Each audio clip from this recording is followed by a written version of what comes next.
നമസ്കാരം. നമ്മൾ ഇന്ന് സംസാരിക്കുന്ന വിഷയം മുടികൊഴിച്ചിലിനുള്ള ഒരു ചികിത്സാ രീതിയായ GFC ട്രീറ്റ്മെൻറ്റിനെ കുറിച്ചാണ്. അതായത് നമ്മൾ ഹെയർ ഗ്രോത്തിനുള്ള ബ്ലഡിലുള്ള ഗ്രോത്ത് ഫാക്ടേഴ്സ് നമ്മൾ ഡയറക്റ്റായിട്ട് സ്കാൽപ്പിൽ ഇഞ്ചെക്ഷൻ ചെയ്ത് ഹെയർ ഗ്രോത്ത് പ്രൊമോട്ട് ചെയ്യുന്ന ഒരു ട്രീറ്റ്മെൻറ്റാണ് ഗ്രോത്ത് ഫാക്ടർ ഇഞ്ചെക്ഷൻ എന്ന് പറയുന്നത്.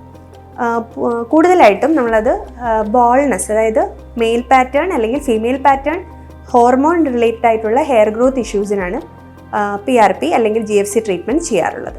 നമ്മുടെ തന്നെ ശരീരത്തിൽ രക്തം എടുത്ത് അതിൽ നിന്നും പ്ലാസ്മ സെൻട്രിഫ്യൂഗേഷൻ എന്ന് പറയുന്ന പ്രൊസീജിയർ വഴി വേർതിരിച്ചെടുത്ത് സ്കാൽപ്പിൽ ഇഞ്ചെക്ഷൻ ചെയ്യുകയാണ് PRPയിൽ ചെയ്യുന്നത്.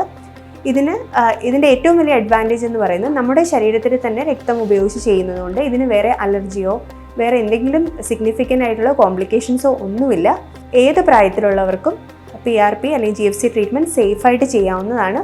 എഫക്റ്റീവ് ആയിട്ടുള്ളതും ഫാസ്റ്റായിട്ട് നമുക്ക് ചെയ്തിട്ട് ഒരു OP പ്രൊസീജിയറായിട്ട് ചെയ്തിട്ട് പോകാൻ പറ്റുന്ന ഒരു പ്രൊസീജിയറാണ് GFC. റിപ്പീറ്റഡ് സിറ്റിങ്സ് വേണം. നമ്മൾ നേരത്തെ പ്ലേറ്റ്ലെറ്റ് റിച്ച് പ്ലാസ്മ തെറാപ്പിയാണ് ചെയ്തുകൊണ്ടിരുന്നത്. അതുമായിട്ട് കമ്പയർ ചെയ്യുമ്പോൾ GFC തെറാപ്പിക്ക് ഇപ്പോൾ വളരെ നല്ല റിസൾട്ടാണ്. എസ്പെഷ്യലി ഒരു 20 to 30 ഇയേഴ്സിലുള്ള മെയിൽസിനും അതുപോലെ തന്നെ ഫീമെയിൽസിനും ബോൾനെസ് സ്റ്റാർട്ടിങ് സ്റ്റേജിൽ തന്നെ ട്രീറ്റ്മെൻറ്റ് സ്റ്റാർട്ട് ചെയ്യുമ്പോൾ നല്ല റിസൾട്ട് GFC കൊണ്ട് ഉണ്ടാവുന്നുണ്ട്.